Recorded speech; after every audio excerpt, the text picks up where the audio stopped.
அதிமுகவினர் காவி உடையில் வராமல் கருப்பு சட்டையில் வந்தது மகிழ்ச்சி அளிப்பதாக முதலமைச்சர் மு.க.ஸ்டாலின் விமர்சனம் செய்துள்ளார்.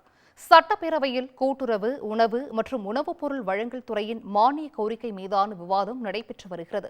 இந்நிலையில் டாஸ்மாக் நிறுவனத்தில் அமலாக்கத்துறையை சோதனை குறித்து பேச எடப்பாடி பழனிசாமி அனுமதி கோரினார்.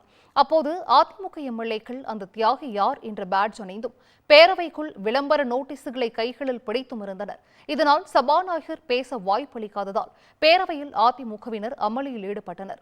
இதனையடுத்து பதாகைகளை பிடித்து வந்த 15 எம்எல்ஏக்கள் கூட்டத்தொடர் முழுவதும் சஸ்பெண்ட் செய்து சபாநாயகர் உத்தரவிட்டார்.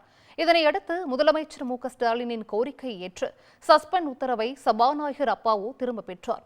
மேலும் நடப்பு கூட்டத்தொடரில் பங்கேற்கும் போது எந்தவிதமான வாசகங்கள் அடங்கிய பிரசுரங்களையும் பேட்ஜுகளையோ அவைக்குள் கொண்டுவரக்கூடாது என கட்டுப்பாடும் விதித்திருந்தனர்.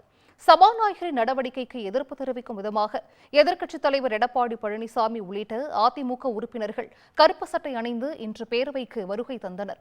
இந்நிலையில் அதிமுகவினர் காவி உடையில் வராமல் கருப்பு சட்டையில் வந்தது மகிழ்ச்சி அளிப்பதாக முதலமைச்சர் மு.க.ஸ்டாலின் சட்டப்பேரவையில் தெரிவித்திருக்கிறார். நல்ல வேளை காவி உடை வராமல் கருப்பு சட்டை வந்ததற்காக என்னுடைய அளவு கடந்த மகிழ்ச்சியை தெரிவித்துக் கொள்கிறேன். கருப்பு சட்டை போட்டு இதனைத் தொடர்ந்து சட்டப்பேரவையில் பேச அனுமதி மறுப்பு தெரிவிப்பதாக அதிமுக உறுப்பினர்கள் வெளிநடப்பு செய்தனர். அப்போது ஆளுங்கட்சிக்கு ஒரு நீதி, எதிர்க்கட்சிக்கு ஒரு நீதியா என சட்டப்பேரவை வளாகத்தில் முழக்கமிட்டனர்.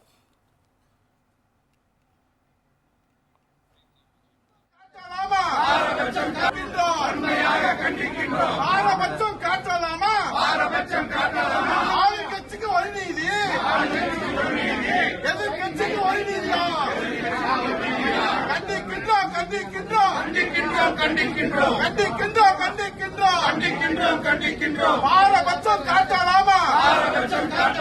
தமிழ்நாடு சட்டமன்றம்